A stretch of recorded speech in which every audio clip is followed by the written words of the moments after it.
Hola, ¿cómo están? Sean bienvenidos a nuestro martes de Conectados con Usana. Me presento, soy su servidor Javier Morales, director de ventas de Usana México, y tengo el gusto de darle la bienvenida a nuestro martes de Conectados con Usana. Hoy tenemos un tema muy especial, un tema que es parte de profesionales de la salud. Como ustedes saben, una vez al mes tenemos un tema que va dirigido hacia profesionales de la salud y que es con el lenguaje que es propio para ellos. Y ese mismo tema lo compartimos una semana después en nuestro martes de Conectados con Usana. Hoy tenemos como oradora a la doctora Gaby Sáez. Hola Gaby, gracias por estar con nosotros y aceptar la invitación tanto a compartir aquí como a compartir en Profesionales de la Salud. El tema de hoy, que es resistencia a la insulina, cómo optimizar su manejo, lo escucharemos de Gaby. Ella es médico internista, así le gusta que la presentemos como profesión, pero además ella es líder Rubí ejecutivo de Usana México. Gracias Gaby por aceptar ser parte de Profesionales de la Salud, ser parte de Conectados con Usana. Hoy eres miembro del IDC en México y te vimos hace un par de semanas presentando un tema que tenía que ver con el negocio y hoy te vemos en esta faceta de profesional de la salud. Muchas gracias, Gaby, por estar con nosotros y por hacer que todos estos engranes se conjunten. Negocio, un tema como es este, que va muy dirigido a enseñarnos algo sobre la salud, que seguramente, o más bien estoy seguro porque lo escuché el otro día, nos va a sumar a todos. Gracias, Gaby. Bienvenida. Gracias, Javi. Como siempre, un honor por la invitación y un placer de poder seguir sumando, ya no solamente en cuestiones de negocio, sino también en tema de salud, porque si me dieras a escoger, ya no te podría decir cuál tema me gusta más. Pero bueno, hoy me toca hablar de temas de salud y sobre todo este tema que me parece, híjole, súper interesante. La verdad es que fue muy difícil tratar de, y para los que me han escuchado saben que hablo rápido, tratar de resumir este tema tan importante con el que nos enfrentamos todos los días prácticamente en una hora, así que trataré de ser lo más breve posible. De hecho, está resumido con respecto a lo que dicen profesionales de la salud y tuve que ir quitando diapositivas para tratarlo de optimizar y espero que el lenguaje sea lo suficientemente dinámico para que se entienda, pero también aterrizado para que tomemos conciencia de la importancia de este tema hoy en día. Entonces, pues, prácticamente para arrancar, algunos detalles importantes, ¿no? La resistencia a la insulina es una condición que se caracteriza por una menor actividad de la insulina a nivel celular y va a afectar principalmente el metabolismo de los carbohidratos o los azúcares, como así los conocemos, pero también tiene impacto sobre las grasas y las proteínas. Los órganos que van a estar más afectados son el hígado, el músculo esquelético, que es el que tenemos en brazos, en piernas, en general en el cuerpo, y el tejido adiposo.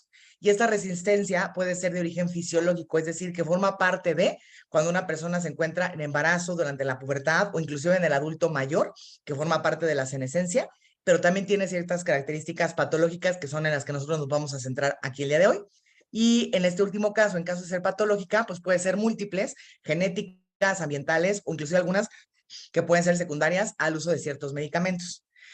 Tres conceptos importantes con respecto a la resistencia a la insulina es que, número uno, no es considerada una enfermedad, ya que si bien su presencia se asocia al desarrollo de otras comorbilidades, por lo general los pacientes no presentan síntomas específicos y algunos inclusive que son portadores no van a presentar síntomas.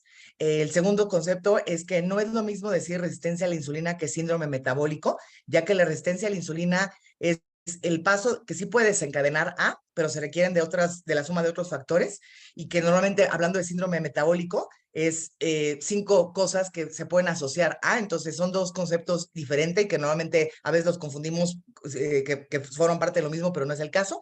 Y tampoco es lo mismo decir prediabetes a resistencia a la insulina, que ahí hoy les explicaré cuál es como el proceso evolutivo para desarrollar la enfermedad. ya que para poder desarrollar diabetes tal cual, el paciente no solamente tiene que tener resistencia a la insulina, sino que además presentar una situación de una glucosa de ayuno alterada o una intolerancia a la glucosa, en donde uno de cada 3 pacientes que consideramos insulinoresistentes va a desarrollar diabetes, y por lo general este grupo de personas son aquellas que tengan algún otro factor agregado, algún otro factor asociado, como puede ser temas de alimentación, familiares en primer grado y obesidad, que ahorita también desmitificaremos algunos de los conceptos con respecto a la obesidad.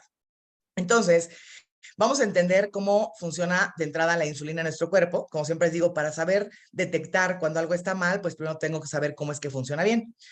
Nosotros cuando comemos lo que sea, y ahorita no voy a hablar de qué tipos de alimentos consumimos, pero siempre que tenemos algún consumo de alimentos que sea carbohidrato, ya sea, como mencionaba yo hace un momento, que tiene que ver también con proteínas y con grasas, pero principalmente carbohidratos, y la producción de insulina va a depender de esta carga de carbohidratos, en donde puede ser una manzana o puede ser un pan dulce, en donde el estímulo obviamente va a ser mayor dependiendo a la carga que tenga de azúcar, pero siempre estos alimentos que contienen glucosa van a estimular a la célula beta del páncreas, que es el sitio donde se va a producir la insulina, de forma tal que empieza a trabajar la célula beta, que es la que contiene la prohormona, y por diferentes mecanismos de señalización, el cuerpo termina produciendo insulina, y la función de la insulina prácticamente es ayudar a que los niveles de glucosa en sangre bajen a rangos normales.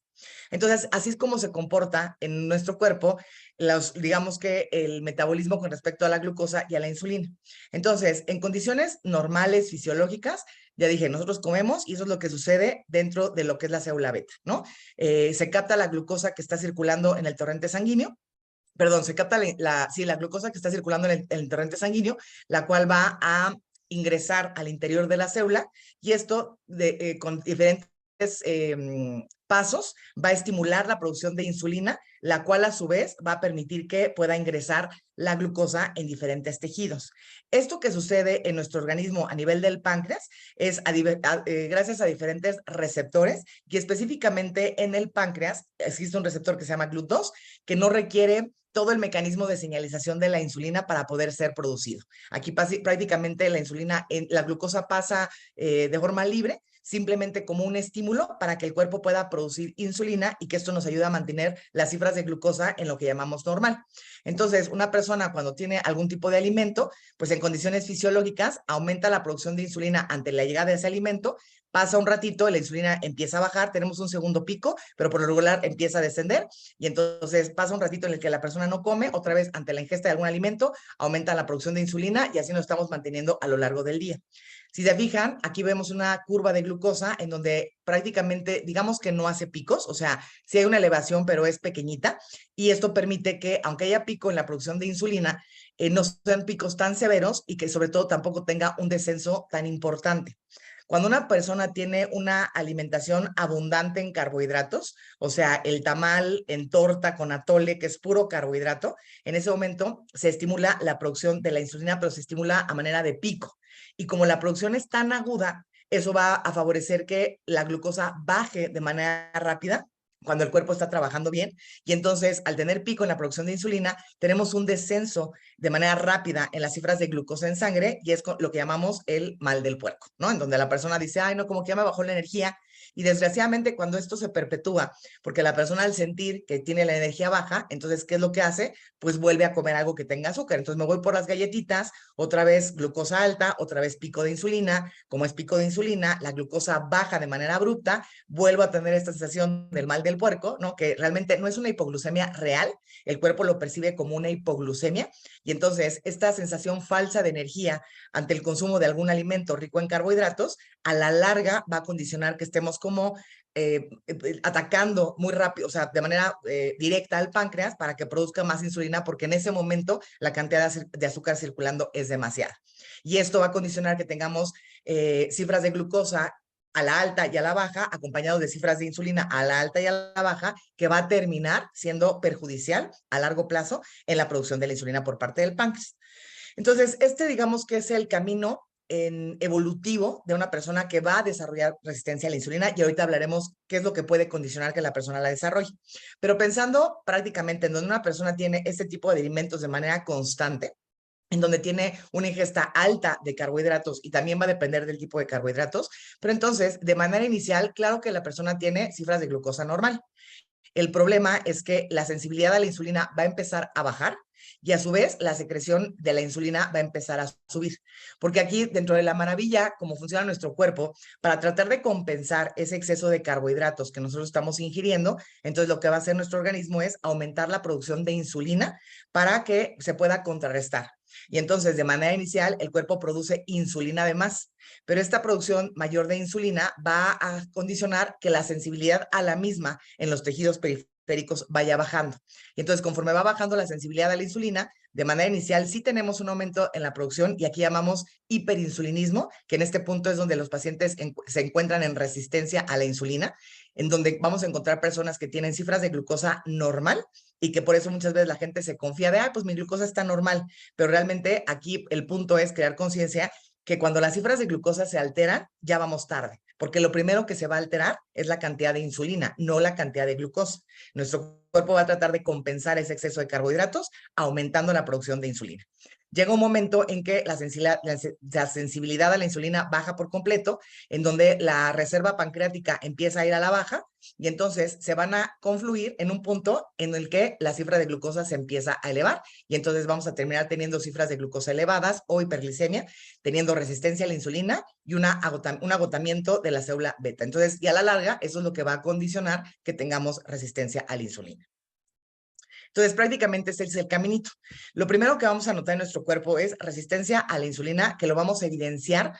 Prácticamente hay pocas manifestaciones clínicas, por eso decíamos que muchos pacientes pueden llegar a ser portadores y ahorita hablaremos de cuáles pueden ser algunos indicadores, pero que para prácticamente nosotros poder diagnosticar aquí necesitamos hacer mediciones de cifras de insulina. Y entonces tenemos hiperinsulinismo. Después, conforme la reserva pancreática se va agotando, vamos a desarrollar intolerancia a la glucosa, y aquí estoy un poquito en desacuerdo con las cifras que se manejan como normales en los estudios de laboratorio, porque me ha tocado ver análisis clínicos que tienen cifras de glucosa normal hasta 110. Entonces digo, no, pues si quieren hasta la diabetes, ¿no? Hoy en día, desde la perspectiva de medicina funcional, todos los pacientes que tienen una glucosa por arriba de 90, eso quiere decir que ya tienen a su páncreas trabajando a marchas forzadas para tratar de compensar ese exceso de carbohidratos. Entre estos dos puntos, ¿qué sucede? Hay pacientes que lo que refieren es que sufro de hipoglicemia.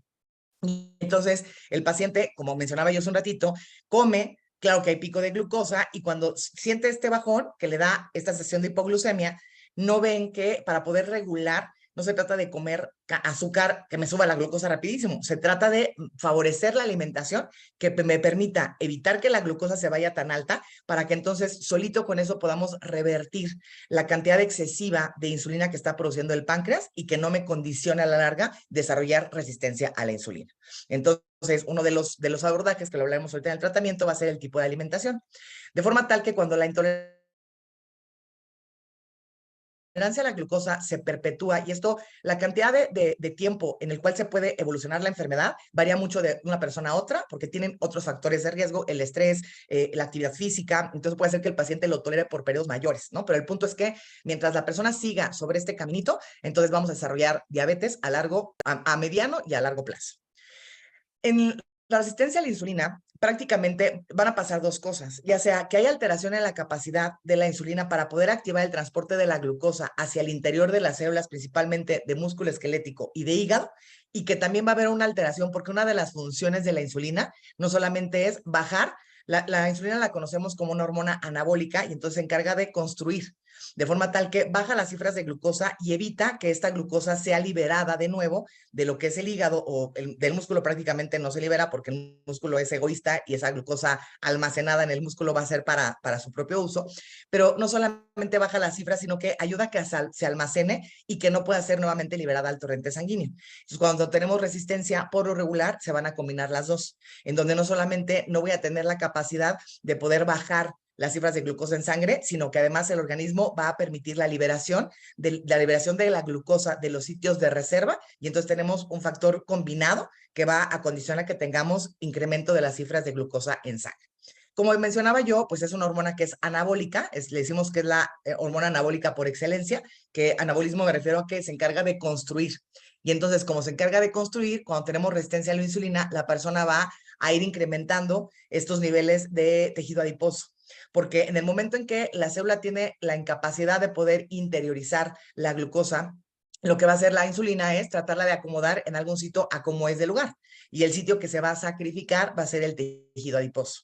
Entonces, de manera constante, ese exceso de glucosa circulando en sangre se va a ir a depositar al tejido graso, lo que va a condicionar incremento de peso y que a su vez esto va a generar mayor resistencia a la insulina. De forma tal que caemos en un ciclo de retroalimentación hasta que va a llegar un momento en que la célula beta ya no puede cumplir con la demanda de insulina. Empezamos con la glucosa elevada y esto puede condicionar desarrollar un problema de diabetes. Entonces, ¿cuáles son las alteraciones metabólicas que más comúnmente encontramos en pacientes que padecen resistencia a la insulina? Pues bueno, vamos a encontrar que tenemos glucosa elevada, que no necesariamente es al principio. Ya dijimos que aquí puede haber dos patrones. Un paciente que sea normoglucémico con resistencia a la insulina, que aquí hablamos de un periodo inicial, o una persona que ya está un poquito en estadio más avanzado y que puede tener resistencia a la insulina y ya presentar cifras de glucosa altas. La hipertensión, que el tema de la hipertensión, y ahorita lo van a ver a continuación, es controversial porque le echamos mucha culpa a la sal cuando realmente el culpable es resistencia a la insulina. Vamos a tener dislipidemia principalmente, que puede ser de las dos. Puede ser triglicéridos altos y colesterol LDL, que es el colesterol malo, que también se encuentre elevado, pero por lo regular es muy comúnmente asociado a más temas de triglicéridos altos, en forma tal que cuando bajamos o mejoramos las cifras de glucosa, mejora de manera paralela las cifras de los triglicéridos. Vamos a encontrar adiposidad visceral, en donde hoy sabemos que no se trata solamente del exceso de grasa corporal, sino también de dónde está localizada esa grasa y cuál es el tipo de grasa.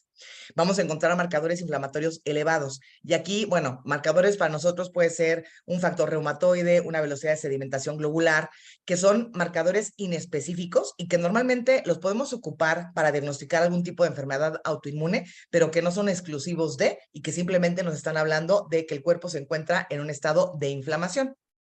Vamos a encontrar disfunción endotelial, ya que la capa interna de las arterias van a empezar por los niveles de glucosa elevados, se crea una capacidad como si fuera un pegamento, y entonces esto va a condicionar riesgo de formar placas de grasa, condicionando un incremento del estado protrombótico, es decir, un incremento en la posibilidad de generar algún tipo de placa de ateroma, de placa de grasa, o inclusive de algún trombo, que es la combinación de estos. ¿Qué sucede con la cuestión de la hipertensión? ¿No? Que hoy en día escucho muchísimo, no, es que para la presión y la gente le tiene miedo al consumo de sal. Entonces, se trata de no caer en los extremos, porque así como no es sano el abusar en el consumo de sal, tampoco es saludable dejar la sal por completo. El sodio cumple muchas funciones dentro de nuestro organismo. Aquí el problema es que aquellas personas que tienen resistencia a la insulina, una de las funciones de la insulina es regular también el equilibrio electrolítico. Y entonces, cuando la insulina trabaja bien, permite que el cuerpo pueda regular niveles de sodio y de potasio, pero cuando la insulina no está trabajando bien, como es el caso de la resistencia, va a aumentar la absorción de sodio a nivel renal. Entonces, la función aquí, o nuestra meta no es que el paciente deje de comer sal, es mejorar la resistencia a la insulina para que el paciente pueda tener un consumo de sal moderado. Y como mencionaba yo al principio, tenemos en resistencia a la insulina algunos casos que son adquiridos, en los cuales nosotros íbamos a poder tener injerencia, porque las que son genéticas, pues bueno, la persona así nació y no hay nada sobre lo cual nosotros podamos hacer, pero sí podemos actuar sobre aquellas que sean adquiridas, como es el exceso de tejido adiposo disfuncional, y ahorita hablaré un poquito de todo esto.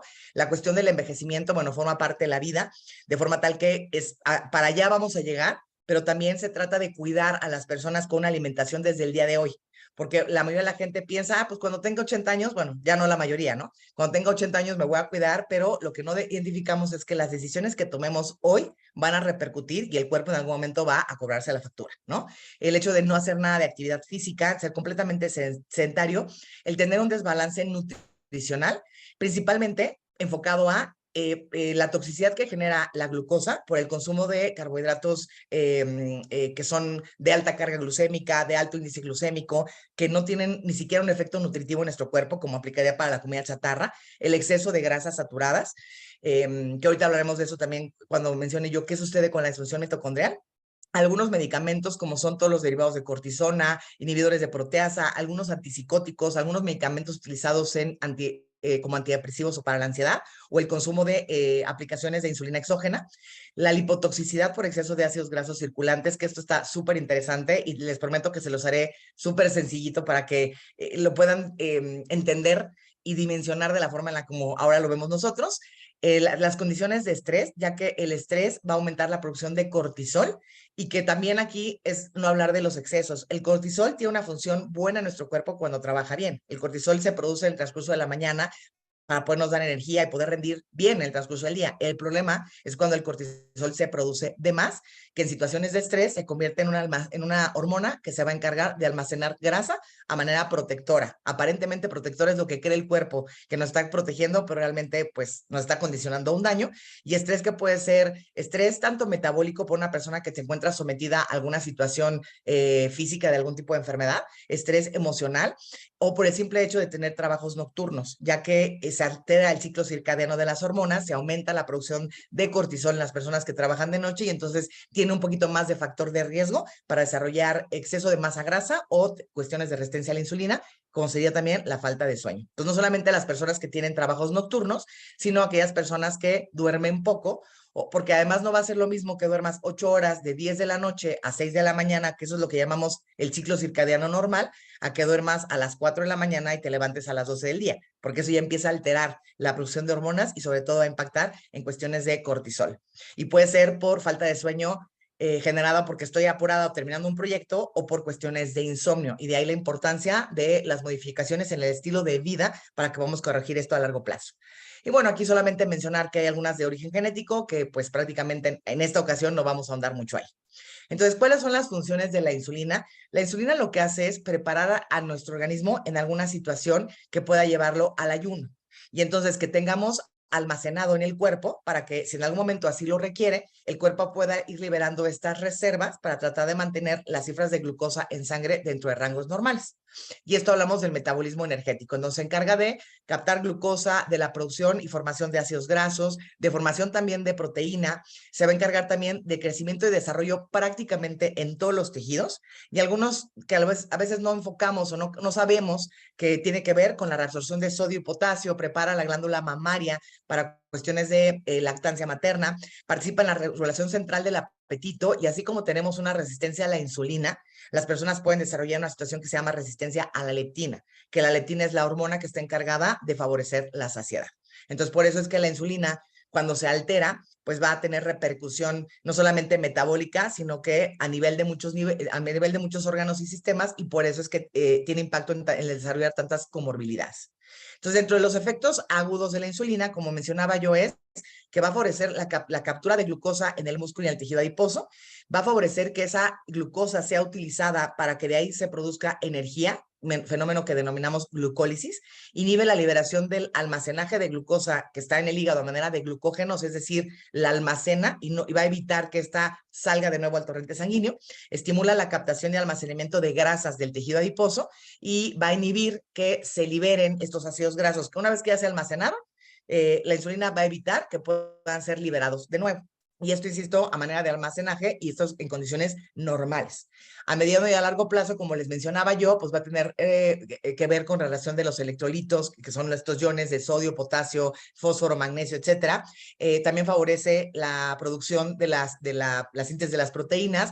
Tiene que ver con la producción y transcripción de nuestros genes. ¿Ok? Para que nuestros genes, todas nuestras células tienen carga genética, tienen material genético. Y entonces, para que la célula se pueda proliferar, le decimos, no es decir, que pueda haber producción celular cuando el cuerpo así lo requiere, y nosotros estamos produciendo células todo el tiempo. Tenemos una capa de piel, que la capa de piel pues no se nota porque nos bañamos, ¿no? Pero cada que tú te tallas, pues parte lo que decimos la piel muerta, ¿no? Hay una producción constante de células en la sangre, las células hematopoyéticas, hay una producción constante de formación de hueso. Y todas estas células tienen material genético. Y toda esta construcción de tejidos está asociado con una adecuada funcionalidad de la insulina. Entonces, cuando tenemos una situación de resistencia, esta resistencia se va a dar a 3 niveles, que puede ser a nivel del mismo receptor, puede ser en toda la cascada de señalización celular, o puede ser del mecanismo final en donde la insulina va a ir a llevar a cabo su efecto. Entonces tenemos 3 sitios y aquí es lo que nos va a ayudar a comprender por qué la suplementación es que nos va a ayudar, porque va a actuar a diferentes niveles, en alguno de estos 3 niveles. Entonces, a grandes rasgos, que sepan que tenemos un receptor de insulina que está compuesto por dos unidades, una alfa y una beta, y este receptor se va a mantener a lo largo de la membrana. Entonces, aquí tenemos una membrana celular, aquí tenemos una molécula de glucosa que está circulando, y entonces la insulina se une a su receptor, y en cuanto se une a su receptor, esta es la primera vía, o sea, más bien no la primera vía, digamos, la primera acción de la insulina es unirse a su receptor, que ese es el primer paso. El segundo paso es, se van a desencadenar una cascada de señales celulares, que aquí no pretendo que se aprendan las vías porque pues tampoco es necesario, pero que sepan que una vez que se une al receptor, se van a desencadenar diferentes mecanismos, y en el mismo momento se va a ir a la síntesis de proteínas, a síntesis de glucógeno, a formación de ácidos grasos, de tejido adiposo, a producción de células para transcripción de genes, y que esta misma entrada de insulina a su receptor va a favorecer la liberación de las vesículas adentro de la célula que tienen estos transportadores que llamamos GLUT4, para que estos puedan venirse a expresar a la membrana celular y se favorezca la entrada de la misma glucosa. Entonces, dentro de estas dos vías tenemos una vía que le llamamos la vía de fosfatidilinositol 3-quinasa, en donde lo único que me interesa que vean aquí es esto que comentaba yo, que va a favorecer la adipogénesis, que es la formación de tejido adiposo, va a favorecer la síntesis de proteína, va a favorecer la síntesis de glucógeno, o sea, construir, y la apoptosis nos referimos a que va a disminuir la muerte celular. Entonces, no solamente construye, sino que también disminuye la posibilidad de que las células se mueran. Y por eso es que cuando decimos un efecto anabólico, hablamos de construcción de nuestro cuerpo. Y la otra vía, que es esta vía de la MAP quinasa, en donde hablamos de la transcripción del material genético. Entonces, a grandes rasgos, una vez que se une la insulina con su receptor, dependiendo de diferentes cascadas celulares, dependiendo de diferente activación de receptores y de moléculas y la transcripción de diferentes sustancias, liberación de hormonas, etcétera, la finalidad es prácticamente efectos metabólicos y efectos de crecimiento y de proliferación. Entonces, nuevamente, un efecto anabólico. Ahora, todos nosotros tenemos tejido adiposo. No importa cuál sea tu composición corporal, todos tenemos cierta cantidad de tejido adiposo, mayor, menor, y que ahorita hablaremos de algunas diferencias. Este tejido adiposo, que por lo regular se concentra principalmente en la parte abdominal, digo, aquí depende mucho de la distribución de cada persona por factores genéticos, pero dentro de la grasa abdominal, yo no me refiero a la grasa que tenemos afuera, que es la llantita, sino a una cantidad de grasita que tenemos todos adentro del abdomen, que está ubicado dentro de lo que es el abdomen, que es una cavidad completamente hermética, y que esta grasita está ahí y cumple una función que es evitar que haya fricción de un órgano con otro, para que cada que nosotros nos respiramos o que el intestino se mueve, esa grasita favorece que haya que se resbale, vaya, ¿ok? Junto con algunas funciones que tiene el tejido adiposo.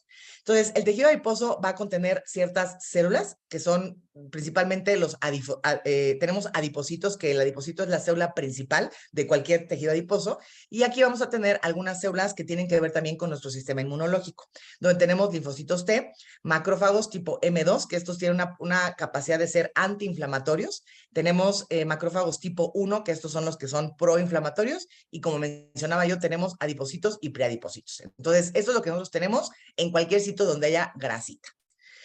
¿Qué sucede en condiciones que no son normales? Bueno, este tejido adiposo va a crecer, ya sea por situaciones genéticas, porque la persona baja su actividad física, porque tiene algún problema de disbiosis, porque altera su tipo de alimentación, porque empieza con estrés laboral, porque padece alguna enfermedad, porque le dieron algún tipo de medicamentos que dañó la microbiota. O sea, es una situación que puede ser multifactorial, pero entonces este tejido adiposo lo vamos a encontrar como un tejido adiposo que se encuentra hipertrofiado. Y por hipertrofiado me refiero a que de una célula de tener un tamañito, el adipocito tiene la capacidad de poder aumentar su tamaño hasta 1000 veces del tamaño inicial. Y entonces, al ser un adipocito que le llamamos hipertrofiado, tiene una actividad adipocítica mucho mayor. Y entonces esto va a estar liberando de manera constante ácidos grasos al torrente sanguíneo. De forma tal que la grasa, por lo regular, hablamos de que la grasa es un tejido que es completamente, si no avascular, pero prácticamente no tiene riego sanguíneo. Entonces, si de por sí hay poquito riego sanguíneo y el tejido se hipertrofia, entonces la capacidad de que llegue sangre, que llegue oxígeno es menor. Y esto va a condicionar que tengamos un evento de hipoxia, es decir, que tenga una menor llegada de oxígeno a los adipocitos. Cuando esto sucede, como mecanismo adaptativo, el cuerpo va a convertir los macrófagos que eran protectores, que eran antiinflamatorios, y los va a convertir en una molécula que es inflamatoria. De forma tal que al hacer esto, va a aumentar la producción, el mismo tejido adiposo que es altamente activo, va a aumentar la producción de sustancias que son inflamatorias como factor de necrosis tumoral, interleucina 6, y que además estas no se van a quedar en el tejido adiposo, sino que van a ser liberados al torrente sanguíneo, lo cual me va a condicionar que tengamos resistencia a la insulina, que además favorece que tengamos resistencia a la leptina, disminuyendo la sensación de la saciedad, aumentando los depósitos grasos y también haciendo que el paciente diga, quiero comer más. Y aquí para esto suceden dos cosas, porque por un lado tenemos resistencia a la leptina, pero también en el momento en que la glucosa no puede entrar al interior de la célula, pues entonces la sensación para la persona es de no hay azúcar en las células, hay que comer. Entonces, el cuerpo trata de compensar esa falta de entrada de glucosa con mayor cantidad de glucosa circulando a través de los alimentos y de alimentos que sean azúcar, para que entonces hagamos una entrada forzada de la glucosa, sin identificar que esto está condicionando un ciclo perpetuo negativo con respecto a la resistencia a la insulina, porque estamos aumentando este mismo ciclo. Entonces, la persona, entre más coma cosas dulces, pues mayor resistencia tiene, y entre mayor resistencia tiene, pues más antojo de cosas dulces. Entonces, estamos ahí en este ciclo vicioso. Entonces, al final del día, tenemos una conversión de los macrófagos del 40% se convierten a una actividad proinflamatoria. Y eso es lo que va a condicionar a la larga, que por eso decimos que el aumento de peso y sobre todo a expensas de masa grasa está relacionado con resistencia a la insulina. Entonces, los adipocitos que se encuentran, que no están trabajando bien, son resistentes a la actividad antilipolítica. ¿Se acuerdan que yo les había dicho que una de las funciones de la insulina es evitar que salgan los ácidos grasos una vez que ya están depositados? Pero como hay resistencia, entonces estos ácidos grasos van a estarse liberando de manera crónica al torrente sanguíneo, condicionando producción de algo que se llama diacilglicerol. Y aquí lo que va a pasar es que estas sustancias, así como hay sustancias que favorecen una cascada de señalización de la insulina hacia lo que sea lo fisiológico, de forma tal que esto permite que la glucosa entre a la célula del tejido adiposo, del músculo esquelético y del hígado.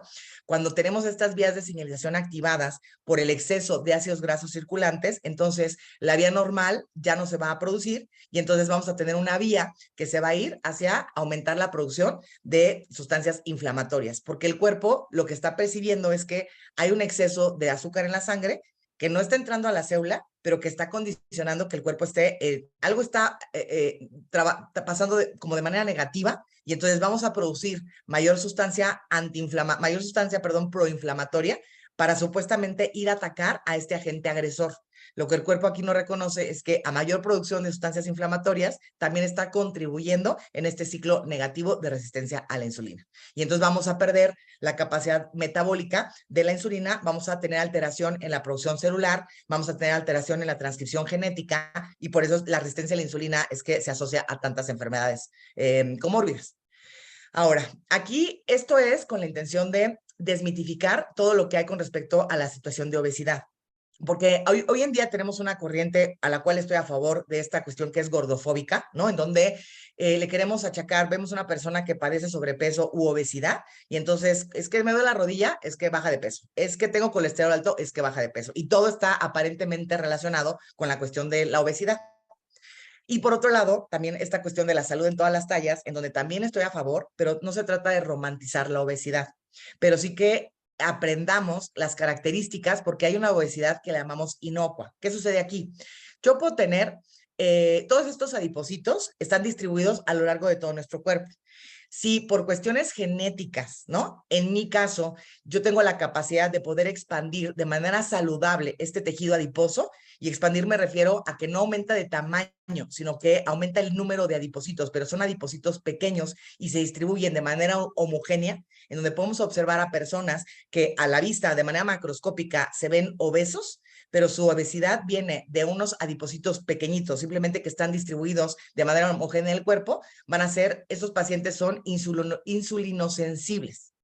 ¿Por qué? Porque lo que nos va a condicionar la insulinoresistencia no es el desplazamiento de la hiperplasia, por así decirlo, de este tejido adiposo, sino lo que nos favorece una situación de riesgo es cuando este adipocito no se puede multiplicar en muchos, simplemente aumenta su tamaño. Los adipocitos hipertróficos pues son más dañinos con respecto a la insulina que una mayor cantidad de adipocitos. Y seguramente conocerán personas que comen súper mal y que jamás suben de peso. O sea que a la vista, macroscópicamente hablando, no se les nota porque su cuerpo no tiene esta capacidad de poder hacer una expansión saludable del tejido adiposo. Entonces, no se incrementa la cantidad o el número de adipocitos a lo largo del cuerpo, simplemente que ese número de adipocitos, que el número no son tantos, pero que se hipertrofia y que está concentrado en la grasa visceral, y son pacientes que son delgados, insisto, macroscópicamente hablando, pero que pueden llegar a tener resistencia a la insulina. Entonces, aquí no se trata solamente de atacar, ¿no?, a las personas con obesidad, porque una persona obesa que tiene un tejido adiposo hiperplásico va a tener otros problemas como situaciones de carga y entonces sí de rodilla, etcétera, etcétera, pero puede ser cardiometabólicamente hablando sano y por eso es una obesidad inocua. Y puede haber pacientes que se aprecian delgados, pero que su adipocito es hipertrófico, que no tienen la capacidad de aumentar el número de adipocitos, simplemente aumentan el tamaño y entonces tienen mayor riesgo de desarrollar resistencia a la insulina.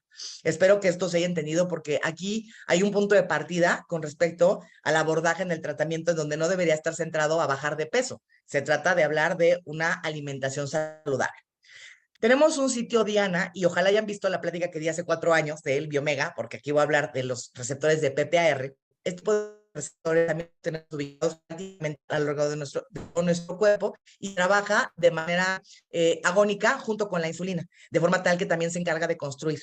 Entonces, reduce la hipertensión ya que favorece que no se peguen las placas de ateroma y por eso aquí es el Biomega, tiene tanto efecto. Controla la actividad tanto de producción de ácidos grasos del hígado como el depósito de azúcar en el cuerpo, y hablando específicamente de la parte metabólica. Entonces, este tipo de receptores, que como se pueden dar cuenta, lo tenemos distribuido en prácticamente todo el organismo, hay 2 tipos más conocidos, que es uno que se llama alfa y otro que se llama gamma. Y el gamma específicamente es un sitio Diana con una ventana de oportunidad enorme para el desarrollo de tratamientos farmacológicos, pero que aquí es donde va a actuar el omega 3, ahorita que mencionemos el omega. Entonces, como tenemos una actividad adecuada de la actividad de los PPAR gamma, independientemente que tengamos adipocitos, ya quedamos que cuando son adipocitos aumentados de tamaño, pero no importa que sean pocos, pero que son en tamaño grande, esto va a condicionar inflamación con todo lo que acabo yo de explicar. Pero cuando tenemos adipocitos pequeños, aunque sean muchos, el sitio Diana para trabajar aquí va a ser estos receptores. Que estos receptores, cuando se activan, vamos a tener una adecuada homeostasis de la glucosa, es decir, adecuadas cifras de glucosa, aumentando la sensibilidad de los receptores, aumentando todo lo que son lo que se expresa en los receptores de la glucosa, esos son los receptores de insulina. Cuando tenemos los PPARs gamma que están trabajando de manera adecuada, aumenta los depósitos de ácidos grasos en el tejido adiposo, y también vamos a tener una adecuada regulación de ciertas adipocinas, que son sustancias que pueden ser negativas cuando son inflamatorias o pueden ser positivas cuando son antiinflamatorias.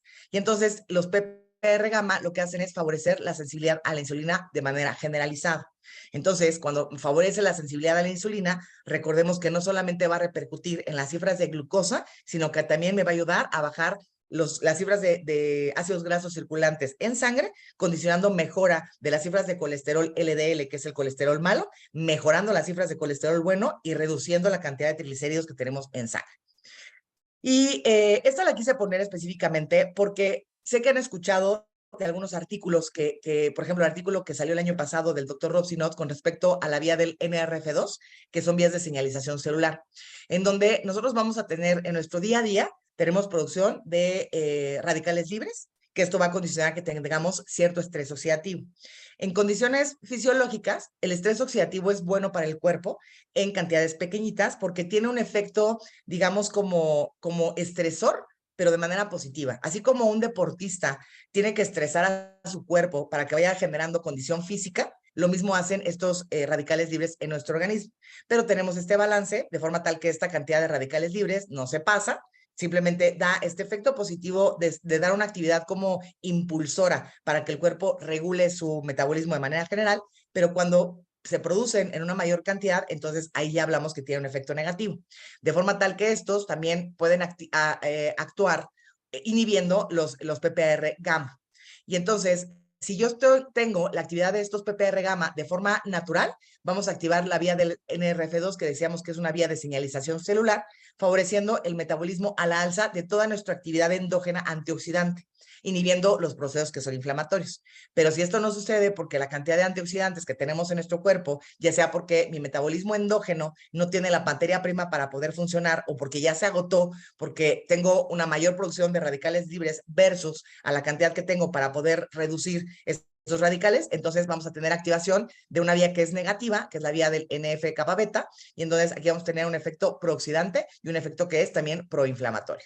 Entonces, otro mecanismo, y ahorita les explico por qué estamos hablando de todas estas situaciones, donde estamos mencionando el tejido adiposo disfuncional, estamos hablando de los receptores PPR gamma, estamos hablando de estrés oxidativo combinado con los receptores y las vías de señalización celular, y otro punto de acción es la microbiota. La microbiota es toda la cantidad de microorganismos que tenemos en nuestro cuerpo, porque microbiota no solamente es a nivel intestinal, tenemos microbiota en el epitelio de vías urinarias, en la vagina, en la conjuntiva del ojo, en la piel. La microbiota la tenemos distribuida de diferentes cepas, pero está distribuida a lo largo de todo nuestro cuerpo. Específicamente hablando de la microbiota a nivel del tubo digestivo, esta tiene muchísimas funciones y que si me quedo hablando de microbiota, aquí me podría estar 3 horas, así que me voy a concentrar solamente a lo relacionado con resistencia a la insulina, ya que la microbiota tiene la capacidad de poderse también autopreservar. Toda esta serie de microorganismos, bacterias, virus, hongos, arqueas, protozoarios, etcétera, que forman parte de nuestro ecosistema y que me ayudan a protegerme de enfermedades, van a tener la capacidad de producir sustancias que permiten su propia autopreservación.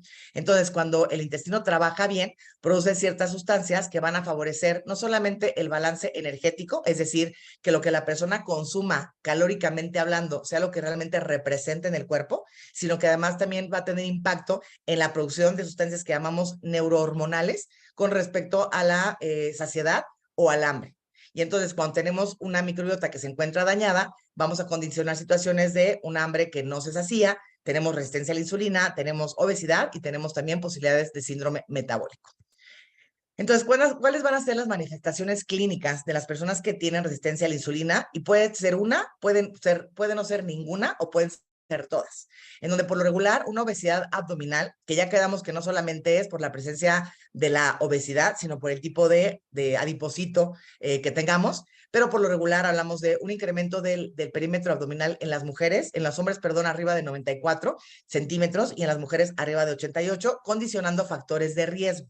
Tenemos presencia de hiperglicemia, ya sea una glucosa ayuno alterada, una intolerancia a la glucosa, o ya desarrollo de diabetes, o inclusive una diabetes gestacional, o que han tenido antecedente de diabetes gestacional. La presencia de acantosis nigricans, que es esta coloración negruzca en la zona de los pliegues, en cuello, en axilas, en las ingles, en los codos o en las rodillas.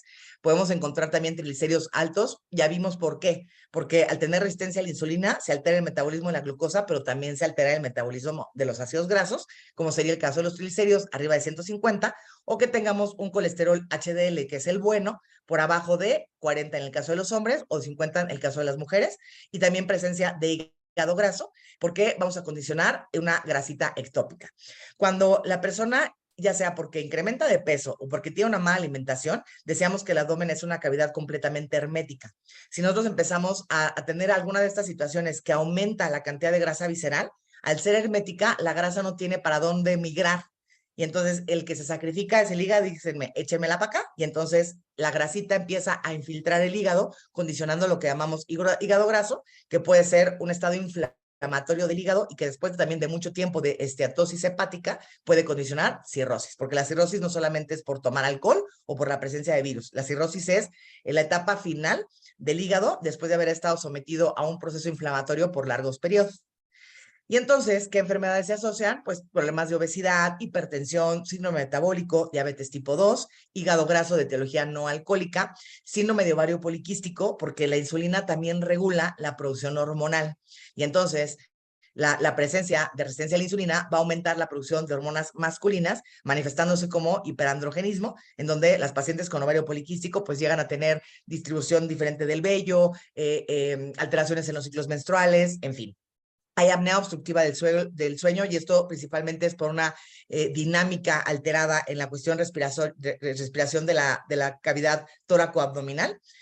Aumenta el riesgo de cáncer, sobre todo de cáncer de origen hormonal, como es cáncer de mama, cáncer de endometrio, cáncer de próstata, situaciones de dislipidemias como alteraciones de colesterol y triglicéridos, situaciones de infertilidad. La resistencia a la insulina hoy es una de las principales razones por las cuales mujeres jóvenes no alcanzan a concebir. Entonces, tiene muchísimo que ver con infertilidad y podemos encontrar también datos de hiperuricemia, que las cifras de ácido úrico alto, por lo regular, nos hablan de falta de antioxidantes en el cuerpo.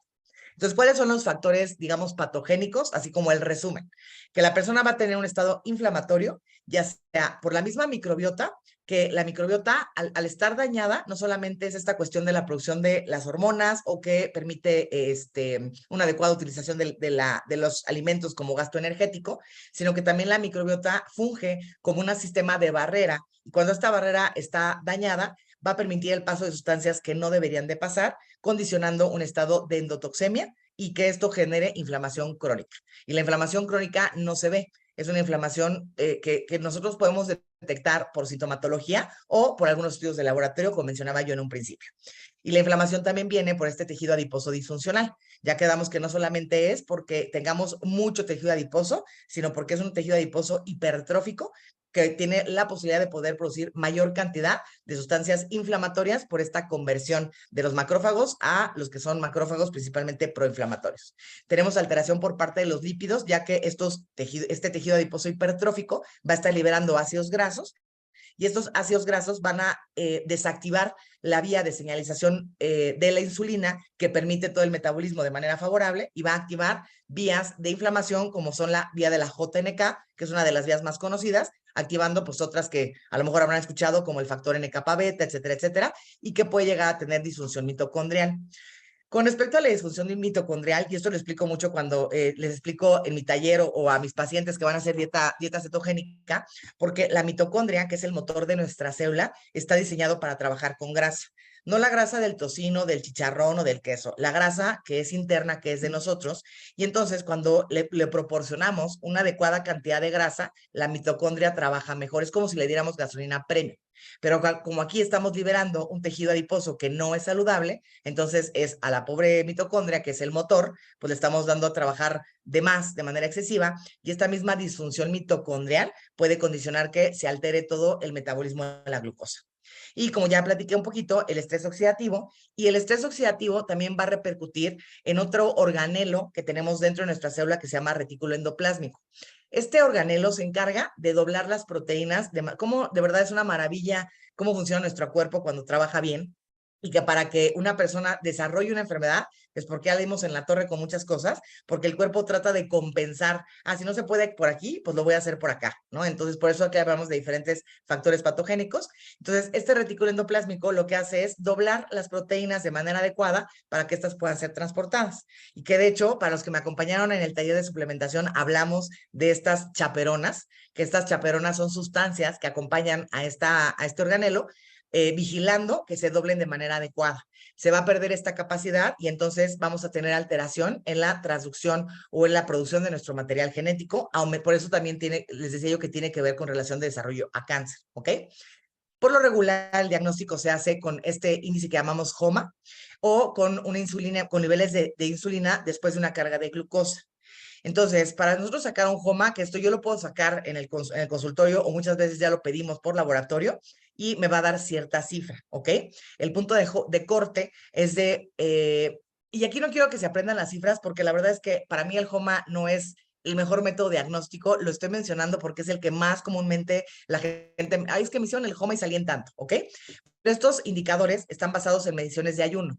Van a representar solamente la resistencia a la insulina hepática, pero no me van a hablar de una buena correlación de la resistencia periférica y no son buenos indicadores cuando la persona ya tiene cifras de glucosa de ayuno alteradas o intolerancia a la glucosa. Entonces, por eso es que yo no considero que sean los mejores para el diagnóstico.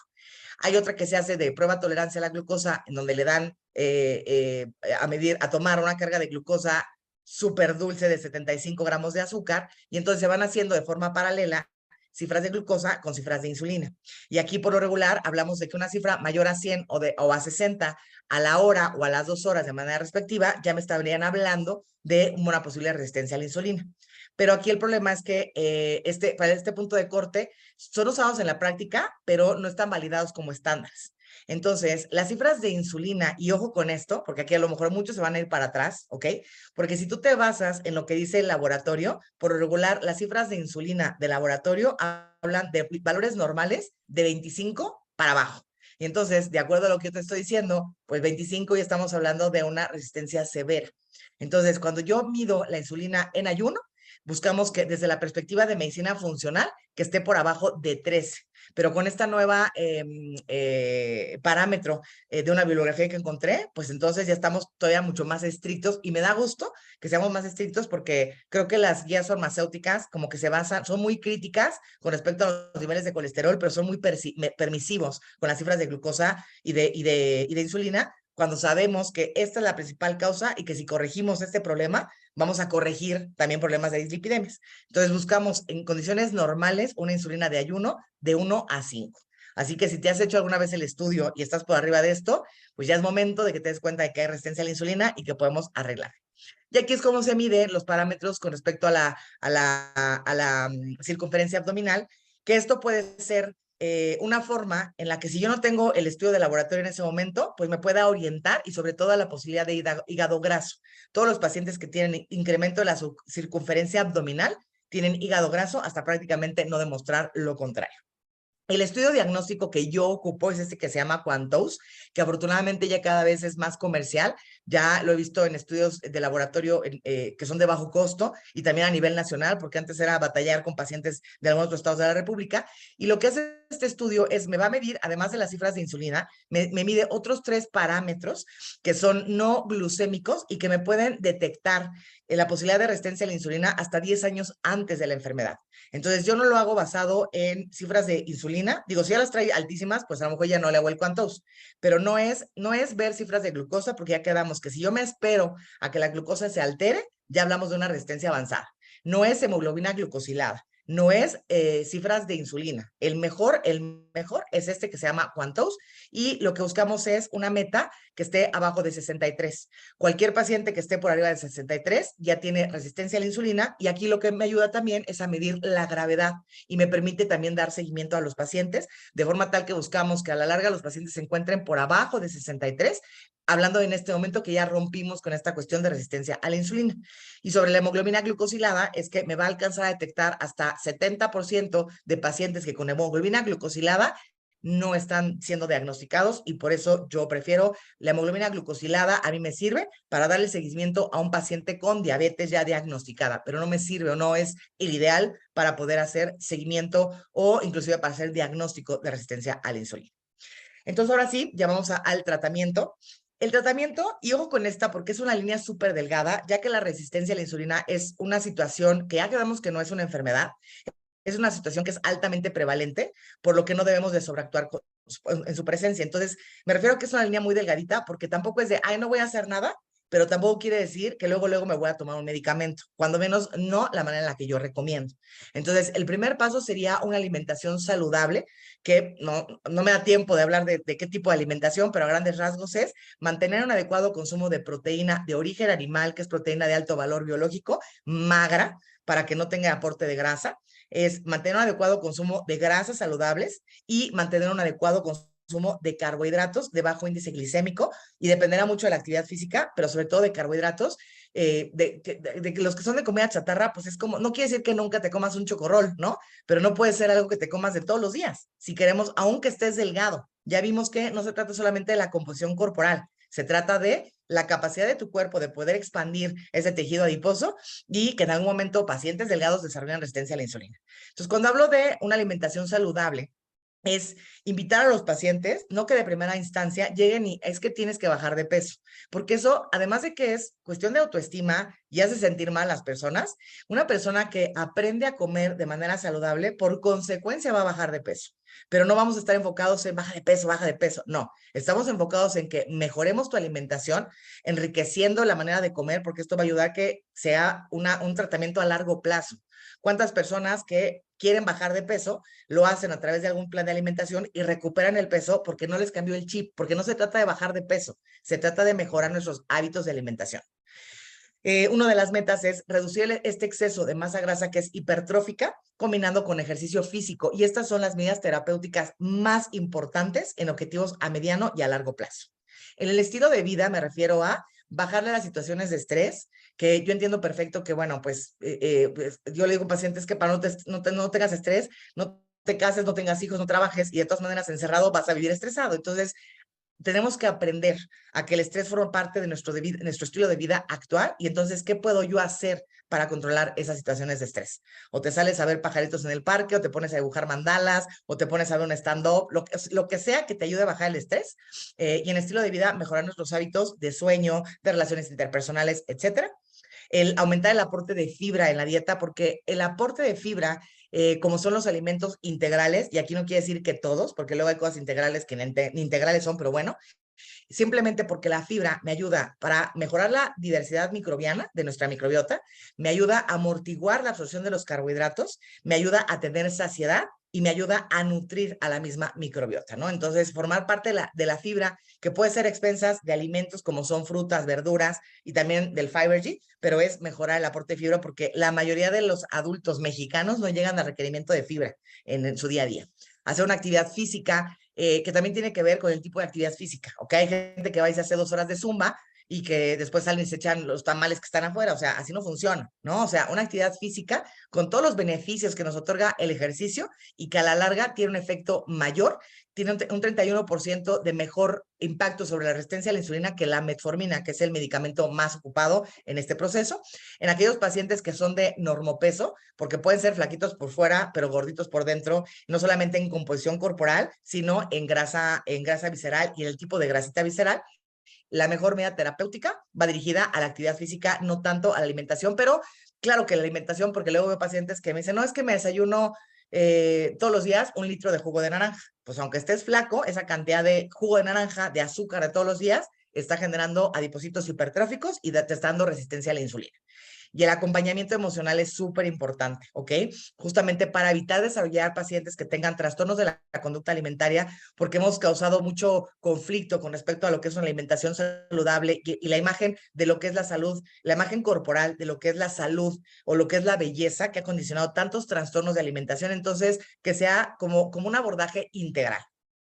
Y ahora sí, en la perspectiva de nutrición celular, ¿qué nos va a ayudar? Pues vamos a utilizar el Biomega, que es la combinación de EPA y DHA, en donde 2 cápsulas me aportan este gramo que hablamos de dosis terapéutica, que normalmente debe tener esta combinación de EPA y DHA. No necesariamente es 500 y 500, pero sí que más o menos esté balanceado. Por favor, el omega vegano no sirve de absolutamente nada en el ser humano. El omega vegano lo que tiene es ALA, que nuestro cuerpo tiene una capacidad mínima, si no es que nula, de convertirlo en EPA o DHA. Entonces, si no puedes tomar omega porque es de aceite de pescado y es alérgico a los mariscos sí podrías, pero si eres alérgico al pescado no lo puedes tomar, de nada te va a servir que tomes el omega del que sea vegano, ¿no?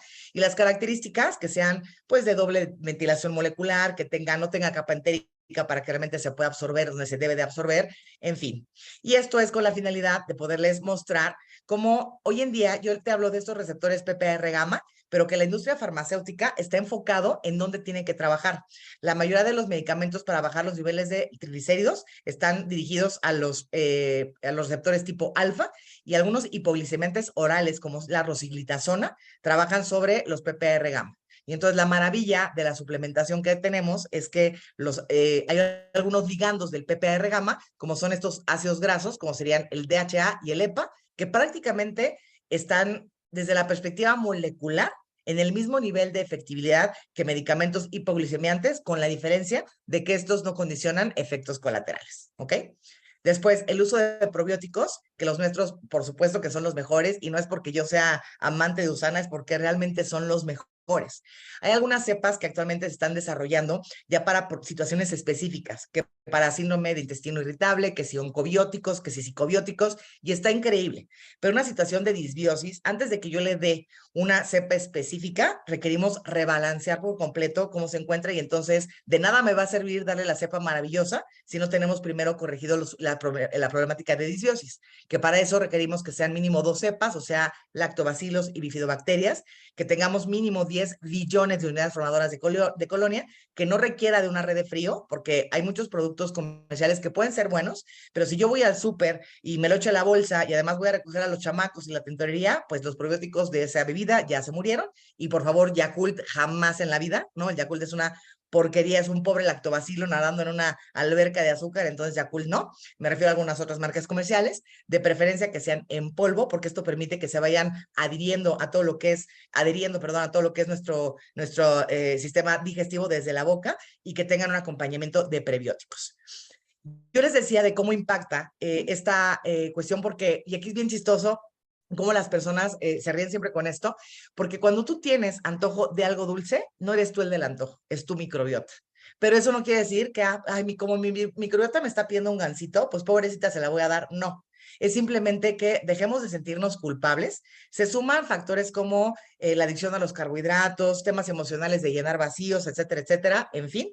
Pero principalmente con esto podemos entender que una persona que tiene disbiosis puede consumir 1,800 calorías y para su cuerpo le representan 2,000, porque la utilización de este producto que le va a dar energía, llámese carbohidrato, grasa o proteína, para el cuerpo le representa mayor, sobre todo en aquellos pacientes que tienen un 20% más de firmicutes. Por eso hablábamos como de este balance. Entonces buscamos tener, ¿cuál es el patrón que encontramos en pacientes con resistencia a la insulina? Que tienen disminución de la diversidad bacteriana, que tenemos perdida esta cepa principal, Akkermansia mucinífila, que es la más específicamente asociada a temas de resistencia a la insulina, y que esto logramos rebalancearlo cuando tomamos probióticos, que tengamos un incremento de la cantidad de firmicutes por encima de los bacteroidetes, y buscamos una mayor proporción de bacterias gram negativas. En la utilización de antioxidantes, como ya les explicaba yo hace un momentito, cómo impacta el estrés oxidativo en relación a resistencia a la insulina. Y antioxidantes, ahora sí que tú escoge, ¿no? Porque puede ser vitamina C, ácido alfa-lipoico, coenzima Q10, flavonoides, resveratrol, N-acetilcisteína, quercetina, curcumina, etcétera, etcétera. Y que por eso tenemos nosotros esta maravilla de los Essentials, en donde viene esta combinación, además de que trae cromo y zinc, de lo cual voy a hablar más adelante, pero también puede ser el coquinone, que tiene coenzima Q10 de ácido alfa-lipoico, puede ser el proflavanol, puede ser procosa, ¿no? Y esta es la ventaja maravillosa de los nutracéuticos, que podemos recomendarla para una cosa, pero que para el cuerpo afortunadamente va a tener impacto positivo en diferentes niveles. Y entonces, cuando una persona tiene, ya no digamos sobre alimentación, va a tener un incremento de la oxidación de ácidos grasos, ya sea porque es flaco o porque es delgado, pero que el tipo de alimentación, sobre todo, el tipo de alimentación es alta en carbohidratos, alta en azúcar sobre todo, o alta en grasas saturadas. Esto aumenta la producción de radicales libres, condicionando un estrés oxidativo, favoreciendo resistencia a la insulina. También vamos a tener depresión del mismo omega 3, o sea, la resistencia a la insulina propicia deficiencia del omega 3 y condicionando hiperinsulinemia, que si yo le doy o aumento el aporte de aquellos que van a ir dirigidos a los PPR gamma, vamos a favorecer que disminuya la producción de ácidos grasos dentro del hígado, y entonces estoy trabajando sobre la resistencia a la insulina, pero también estoy disminuyendo la posibilidad de tener hígado graso. El magnesio, que bueno, hemos platicado muchísimas veces del magnesio. El magnesio, cuando hay deficiencia, el magnesio se ocupa en más de 300 funciones enzimáticas, dentro de las cuales, hablando de resistencia a la insulina, destaca que va a tener menor actividad del receptor a la insulina, y también se van a alterar las vías de señalización celular. De las vías de señalización celular para todo lo que es la funcionalidad de la insulina, condicionando un efecto alterado a nivel por receptor, disminuyendo la utilización de glucosa a nivel de las células. Además que va a regular la secreción de la misma insulina por las células del páncreas. La deficiencia de magnesio va a generar inflamación sistémica, que además va a condicionar incremento de la resistencia a la insulina, y la dosis recomendada es de 200 a 400 miligramos, que nuestro Magnecal o el Herbal Citrus, que aquí, ¿qué tipo de magnesio ayuda? Todos los magnesios, prácticamente todos los magnesios se absorben. Lo que pasa es que unos se absorben más rápido y otros se absorben más lento, pero todos se absorben la misma cantidad, solamente varía la velocidad de absorción. Y aquí hablando específicamente del magnesio, pues entonces si el paciente tiene disminución de la ingesta de magnesio o incrementa la pérdida de magnesio por temas genéticos o porque tomas algún tipo de medicamento, tenemos alteraciones de las células del beta del páncreas, condicionando incremento en la producción de insulina. Tenemos en donde disminuye la producción de insulina, tenemos incremento en la inflamación sistémica que va a alterar la señalización de la insulina y total que a largo plazo lo que tenemos es alteraciones del metabolismo de la glucosa y por eso podemos tener, uno de los principales que yo ocupo es el magnesio cuando tengo específica evidencia de que hay resistencia a la insulina. Entonces, algunas vitaminas ayudan al control de la glucosa, por supuesto el magnesio, mejorando los receptores, la vitamina C porque disminuye el proceso de estrés oxidativo, que el estrés oxidativo forma parte del mecanismo fisiopatológico prácticamente de cualquier enfermedad, y el cromo, que el cromo va a favorecer la señalización de los mismos receptores. El zinc y el cromo son de los minerales más estudiados en el metabolismo de la glucosa, en donde hay una deficiencia que no puede ser medible, ya que el 90% del zinc lo vamos a encontrar adentro del músculo y del hueso. Y si yo me quedo con la ingesta diaria recomendada en base a las guías de 8 a 11, pues eso es lo que está condicionando que hoy la deficiencia de zinc forme parte del mecanismo de desarrollo de resistencia a la insulina. Adultos, por lo regular, necesitamos de 40 miligramos. O sea, nada que ver lo que establece el IDR a lo que recomendamos como límite superior y que arriba de esto ni siquiera se han visto efectos tóxicos o efectos colaterales como para que nos sintamos tranquilos de poder consumir 30 a 35 miligramos de magnesio de zinc, condicionando que esto me favorezca disminución o me favorezca la sensibilidad a la insulina. Y el zinc va a actuar principalmente a nivel del receptor. La vitamina D es otro nutriente súper importante y así como el magnesio se encuentra en todo el cuerpo, la vitamina D también es súper requerida, dosis recomendadas de 2 a 4,000 unidades, buscando cifras en sangre de 60 o 80, porque igual el laboratorio establece como suficiente arriba de 30. Yo nada más aquí te pregunto, si tú quieres suficiente, es como hablar de tener nada más ¿cómo llamamos? El sueldo mínimo, o quieres que tu cuerpo tenga suficiente vitamina D para que le alcance a hacer todo el requerimiento, ya que va a aumentar la funcionalidad de las células betas, condicionando mayor secreción de insulina, aumenta la sensibilidad a la misma, disminuye la inflamación en el cuerpo y favorece las vías de la señalización celular. Entonces, prácticamente, y la vitamina D tiene que ver, cuando hay deficiencia, tiene que ver con enfermedades autoinmunes, problemas a nivel intestinal, síndrome metabólico, hipertensión, esteatosis hepática, etcétera, etcétera. Y por último, el cromo, que utilizamos el cromo trivalente a manera de picolinato. Nuevamente, el IDR, ¿no? Que es la ingesta diaria recomendada, se queda de 25 a 35 microgramos y hay estudios en donde se logra mejorar las cifras de glucosa cuando se da de 200 a 1000. La dosis recomendada actualmente es de 50 a 250 microgramos. Si yo me quedara con los 250 microgramos como dosis tope y vemos el IDR, pues obviamente hay un abismo, es 10 veces más. Y por eso vemos tantas personas que tienen deficiencia de cromo con resistencia a la insulina. No hay niveles de toxicidad reportados, pero se recomienda no utilizar dosis mayores a 600 y el único que es tóxico es aquel que se llama cromo hexavalente. Y entonces nuevamente aquí las cantidades recomendadas y bueno, pues prácticamente ¿dónde actúa el cromo? El cromo lo que va a hacer es a través del mismo receptor de insulina, se une, 4 moléculas de cromo se unen a este precursor que se llama apocromodulina, y entonces lo que va a hacer es, va a potenciar el efecto de la glucosa. Entonces, simplemente por hecho de tomar cromo, vamos a mejorar la sensibilidad a la insulina. Y ya con esto los quiero dejar, ¿no? Que esta es una frase que traigo muy pegada últimamente y que me gusta un montón, en donde espero que ningún colega se ofenda. Si tu médico hoy en día te prescribe medicamentos, sin antes preguntarte acerca de tu alimentación, de tu descanso, de tu rutina de ejercicio, tu hidratación, si tienes algún problema o el estrés de tu vida, entonces lo que tú tienes no es un médico, es un traficante de drogas. Y bueno, pues ahora sí, por mi parte sería todo. Muchas gracias, Gaby. Gracias por esta gran exposición que realmente el tratar yo de hacer un resumen sería no complicado lo que le sigue, porque es demasiada información, información muy valiosa que yo te diría, y si estás de acuerdo, que este resumen que podría hacer es cuidemos nuestros hábitos, cuidemos nuestros hábitos, como bien dijiste, no se trata de bajar de peso por bajar de peso, se trata de cambiar nuestros hábitos alimenticios para que en la medida de que esto suceda, seguramente habrá una disminución de peso. Pero ese no es el real objetivo. El real objetivo es que tengamos una vida con una calidad suficiente para disfrutarla. Y en esto va una alimentación, va hábitos de ejercicio, van hábitos de lectura, van hábitos de nutrición, van hábitos saludables en lo general. Muchas gracias, Gaby. De veras que Correcto. escuchar el conocimiento que compartes con nosotros es maravilloso. Nos queda clarísimo que la suplementación es básica para todos nosotros. No estaríamos aquí si no lo creyéramos así y si no lo viviéramos así, además, ¿no? Entonces, Totalmente. muchas gracias, Gaby, por esta gran exposición.